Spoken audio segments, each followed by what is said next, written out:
నమస్కారం. Telugu moral Chronicles కు స్వాగతం.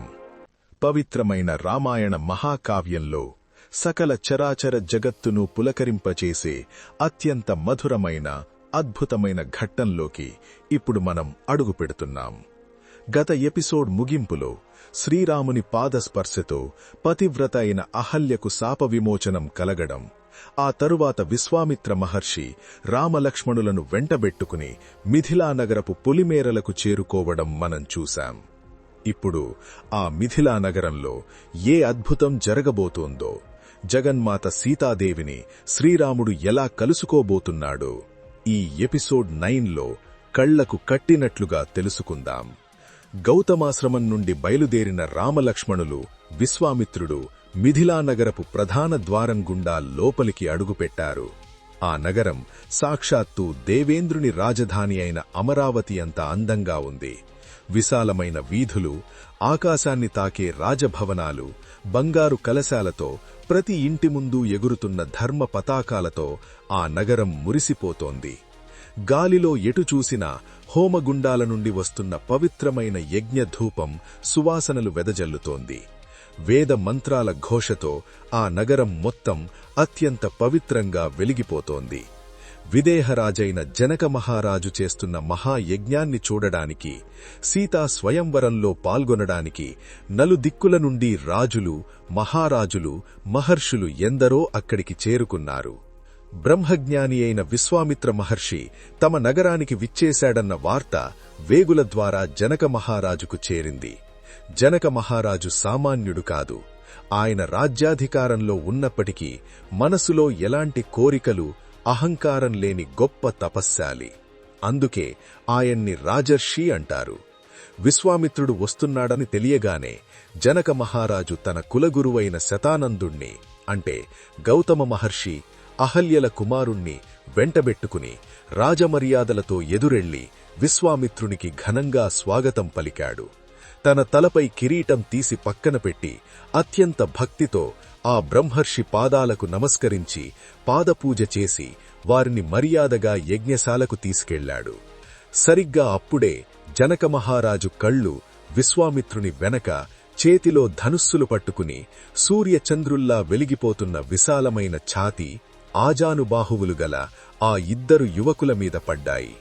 వారి ముఖాల్లో ఉన్న దైవిక తేజస్సు చూసి జనక మహారాజు మనసులో ఏదో తెలియని ఒక ఆనందం, ఒక పులకరింత మొదలైంది. ఆయన కళ్ళు వారి మీద నుండి తిప్పుకోలేకపోయాడు. చేతులు జోడించి, మహాత్మా, విశ్వామిత్ర మహర్షి, దేవకుమారుల్లా మెరిసిపోతున్న ఈ అద్భుతమైన యువకులు ఎవరు?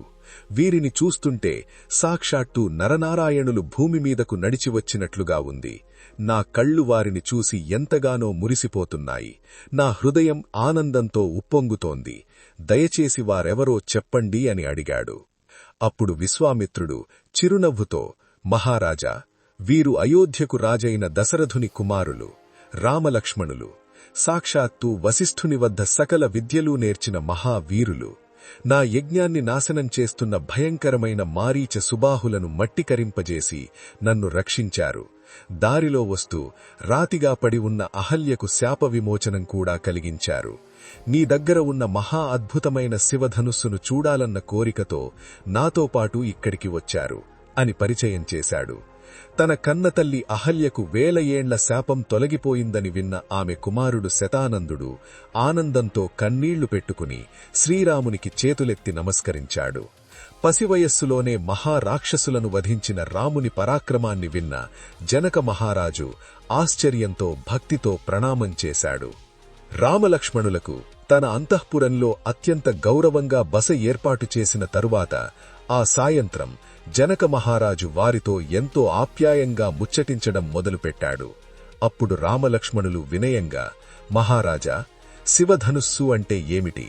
అసలు ముల్లోకాల రాజులను పిలిచి సీతా స్వయంవరం ఎందుకు చేస్తున్నారు అని అడిగారు. అప్పుడు జనకుడు సకల జగత్ కళ్యాణానికి మూలమైన సీతాదేవి జననం గురించి ఎంతో భావోద్వేగంతో వివరించడం మొదలుపెట్టాడు. రామా, నేను విదేహ రాజ్యానికి రాజును. నా రాజ్యానికి ఎలాంటి లోటూ లేదు, కాని నాకు ఎంతకాలానికి సంతానం లభించలేదు. పిల్లలు లేరన్న బాధతో ఒక గొప్ప యజ్ఞం చెయ్యాలని సంకల్పించాను. ఆ యజ్ఞం చెయ్యాలంటే ముందుగా రాజు స్వయంగా బంగారు నాగలితో భూమిని దున్నాలని ఋషులు చెప్పారు. నేను అలాగే ఒక శుభముహూర్తంలో బంగారు నాగలి పట్టుకుని యజ్ఞభూమిని దున్నుతుండగా హఠాత్తుగా భూమి అడుగున నా నాగలికి ఏదో గట్టిగా తగిలింది. ఏమిటా అని మట్టిని తవ్వి చూడగా అక్కడ ఒక అద్భుతమైన బంగారు పెట్టె కనిపించింది. ఆ పెట్టెను తెరచి చూడగానే నా కళ్ళు చెదిరిపోయేంత తేజస్సుతో, కోటి సూర్యుల కాంతితో ఒక అందమైన పసిపాప ఆ పెట్టెలో నవ్వుతూ కనిపించింది. ఈ మాటలు చెబుతుంటే జనక మహారాజు కళ్లలో నీళ్లు తిరిగాయి, గొంతు వణికింది. ఆ పాపను చేతుల్లోకి తీసుకోగానే నా జన్మ ధన్యమైంది రామా. ఆమె ఏ తల్లి గర్భం నుండి పుట్టలేదు. ఆమె అయోనిజ, సాక్షాత్తు ఆ భూమాత కడుపున పుట్టి నా చేతికి చిక్కిన జగన్మాత ఆమె. నాగటి చాళును సంస్కృతంలో సీత అంటారు. నాగటి చాళులో దొరికిన పాప కాబట్టి ఆమెకు సీత అని పేరు పెట్టి అల్లారు ముద్దుగా ప్రాణంగా పెంచుకున్నాను. సీత పెద్దవుతున్న కొద్దీ ఆమె అందం, గుణాలు ముల్లోకాలకు పాకాయి.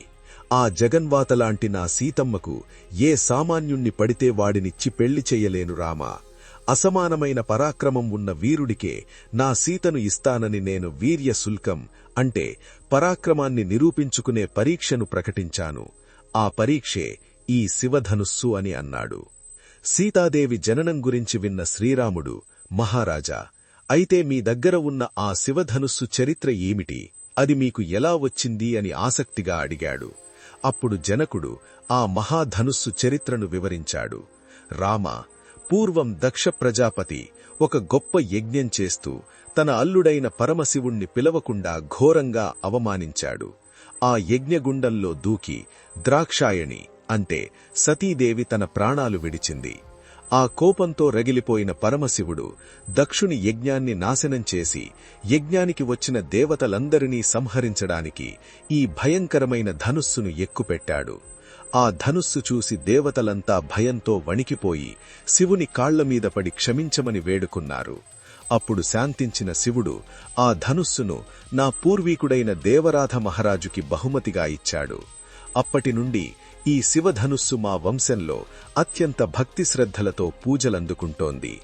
జనక మహారాజు ఆ ధనుస్సు బరువు గురించి వివరిస్తూ, రామా, ఆ ధనుస్సు బరువెంతంటే దాన్ని దేవతలు కదపలేరు, యక్షులు, రాక్షసులు కనీసం పట్టుకోలేరు. ఇక సామాన్య మానవుల గురించి చెప్పడేముంది. అందుకే ముల్లోకాల్లో ఎవరైతే ఈ శివధనుస్సును ఎక్కుపెట్టి వింటితాడు సంధిస్తారో వారే మహావీరుడు. వారికే నా సీతను ఇచ్చి పెళ్లి చేస్తానని ప్రకటించాను. కాని ఎంతోమంది బలవంతులైన రాజులు వచ్చి దాన్ని కనీసం ఇంచుకూడా కదపలేక అవమానంతో తలదించుకుని వెళ్లిపోయారు. కొందరు రాజులు కోపంతో నామీద యుద్ధానికి కూడా వచ్చారు. నేను దేవతల సహాయంతో వారందరినీ తరిమికొట్టాను. అలా నా సీతమ్మకు ఇంకా తగిన వరుడు దొరకలేదన్న బాధ నన్ను నిత్యం కుమిలిపోయేలా చేస్తోంది. నా సీతమ్మ ఎప్పటికీ ఇలా ఒంటరిగా ఉండిపోతుందేమో అని నేను ఎంతో భయపడుతున్నాను అని కన్నీరు పెట్టుకున్నాడు. జనక మహారాజు బాధను చూసిన విశ్వామిత్రుడు, మహారాజా, ఏమాత్రం విచారం చెందకు. ఒకసారి ఆ శివధనుస్సును సభామండపానికి తీసుకురా, రేపే దాన్ని ఈ శ్రీరామునికి చూపిద్దాం అని ఆదేశించాడు. ఆ మాటతో జనక మహారాజు ఎంతో సంతోషంగా రేపటి సభకు ఏర్పాట్లు చేయమని మంత్రులను ఆజ్ఞాపించాడు. మరుసటి రోజు ఉదయం మిథిలానగర సభామండపం అద్భుతంగా అలంకరించబడి ఉంది. ఎటు చూసినా పూలమాలలు, సుగంధ ద్రవ్యాలతో సభ కన్నుల పండుగగా ఉంది. చుట్టూ దేశదేశాల నుండి వచ్చిన వందలాది మంది రాజులు, మహారాజులు, పండితులు ఆ సభలో కూర్చొని ఉన్నారు. సభకు మధ్యలో విశ్వామిత్రుడు తన ఇరువైపులా రామలక్ష్మణులను కూర్చోబెట్టుకుని ఒక ఎత్తైన ఆసనం మీద కూర్చొని ఉన్నాడు. సరిగ్గా అదే సమయంలో సభపైన ఉన్న బాల్కనీలో సీతాదేవి తన చేతిలో పెళ్లి పూలమాలను పట్టుకుని చెలికత్తెలతో కలిసి సభలో ఉన్న రామచంద్రుణ్ణి చూస్తూ మురిసిపోతోంది. రాముని దైవికమైన రూపాన్ని చూడగానే సీతమ్మ మనసు రాముడికే అంకితమైంది. ఈ అందమైన ఆజానుబాహుడైన రాజకుమారుడు ఆ శివధనుస్సును ఎలాగైనా విరిస్తే బాగుండు, ఈయనే నా భర్తయితే బాగుండు అని తన ఇష్టదైవమైన గౌరీదేవిని మనస్ఫూర్తిగా ప్రార్థిస్తోంది. అప్పుడు జనకమహారాజు నిలబడి, మహాసభను ఉద్దేశించి ఆజ్ఞాపించాడు. శివధనుస్సును సభకు తీసుకురండి అని. ఆ ధనుస్సు రాక ఎంత భయంకరంగా ఉందంటే, ఏకంగా 8 పెద్ద ఇనుప చక్రాలు ఉన్న ఒక అతిపెద్ద ఇనుప పెట్టెలో ఆ ధనుస్సు పెట్టబడి ఉంది. ఆ పెట్టెను లాసుకురావడానికి సుమారు 5,000 మంది మహాబలవంతులైన ఆజానుబాహులు ఏనుగుల్లా శ్రమపడుతూ, నరాలు ఉబ్బిపోతుండగా, చెమటలు కక్కుకుంటూ అతి కష్టం మీద ఆ ధనుస్సును సభ మధ్యలోకి లాక్కుని వచ్చారు. భూమిని రాసుకుంటూ వస్తున్న ఆ ఇనుప చక్రాల శబ్దానికి సభ అంతా మార్మోగిపోయింది. దాని బరువును, ఆ ఆకారాన్ని చూసి సభలో ఉన్న రాజులందరికీ ముందే భయంతో గొంతు తడారిపోయి చెమటలు పట్టాయి. జనక మహారాజు విశ్వామిత్రుని వైపు తిరిగి చేతులు జోడించి, మహాత్మా, ఇదే మా వంశప్రతిష్ఠ అయిన ఆ పినాకము, సాక్షాత్తు పరమశివుని ధనుస్సు, రాముడికి చూపించండి అన్నాడు. అప్పుడు విశ్వామిత్రుడు రాముని వైపు తిరిగి కళ్లలో ఆనందంతో, సభ అంతా ప్రతిధ్వనించే గంభీరమైన స్వరంతో, వత్సరామా, ధనుర్పశ్య, నాయనా రామా, లేచి ఆ ధనుస్సును చూడు, దాన్ని ఎక్కుపెట్టు అని ఆజ్ఞాపించాడు. గురువు ఆజ్ఞ వినగానే శ్రీరామచంద్రుడు సింహాసనంపై నుండి అడవిలో ఒక సింహం లేచినట్లుగా గంభీరంగా లేచాడు. ఆయన నడక భూమికి భారం కాకుండా గాలిలో తేలుతున్నట్లుగా ఎంతో అద్భుతంగా ఉంది. ఆయన నడిచి వెళుతుంటే సభలో ఉన్న రాజులందరూ శ్వాస పీల్చడం కూడా ఆపేశారు. బాల్కనీలో ఉన్న సీతమ్మ గుండె వేగంగా కొట్టుకుంటోంది. రాముడు నేరుగా వెళ్లి ఆ పెట్టెలో ఉన్న శివధనుస్సును చూశాడు. ఒక్క క్షణం కళ్లు మూసుకుని తన గురువు విశ్వామిత్రునికి, సాక్షాత్తు ఆ పరమశివుడికి మనసులో భక్తితో నమస్కరించాడు. 5,000 మంది మహావీరులు లాక్కుని వచ్చిన ఆ మహాధనుస్సు మధ్యభాగాన్ని 15 ఏళ్ల ఆ పసివాడైన రాముడు కేవలం తన ఎడమ చేతితో పట్టుకుని ఒక చిన్న పూలదండను ఎత్తినంత సునాయాసంగా, అలవోకగా పైకి ఎత్తేశాడు. ఆ దృశ్యం చూసి సభలోని రాజుల కళ్లు తేలేశారు. జనక మహారాజు గుండె ఆనందంతో ఆగిపోయినంత పనయింది. సీతమ్మ ముఖం 1000 వోల్టుల బల్బులా వెలిగిపోయింది. ఎడమ చేతిలో మహాశివధనుస్సును పట్టుకున్న రాముడు ఎంతో అవలీలగా తన కుడి చేతితో దానికి ఉన్న నారిని, వింటితాడును పైకి లాగి కట్టడానికి ప్రయత్నించాడు. అలా ఏనుగు తొండంలాంటి తన చేతులతో బలంగా దాన్ని పైకి లాగగానే ఆ మహాశివధనుస్సు శ్రీరాముని అంతులేని బలాన్ని తట్టుకోలేక వంగడం మొదలుపెట్టింది. వంగి వంగి ఏకంగా వృత్తాకారంలో మారిపోయింది. రాముడు తన బలాన్ని ఇంకాస్త పెంచి ఆ నారిని చెవి వరకు లాగాడు. అంతే, ఢమాల్, కఢాక్, పట్! ఒక్కసారిగా ముల్లోకాలు అదిరిపోయేలా ఏకంగా 100 పిడుగులు ఒకేసారి భూమి మీద పడినంత భయంకరమైన శబ్దంతో ఆ మహాశివధనుస్సు 2 ముక్కలుగా విరిగిపోయి కిందపడింది. ఆ విరిగిన శబ్దానికి ఆకాశం పగిలిపోయినంత పనయింది.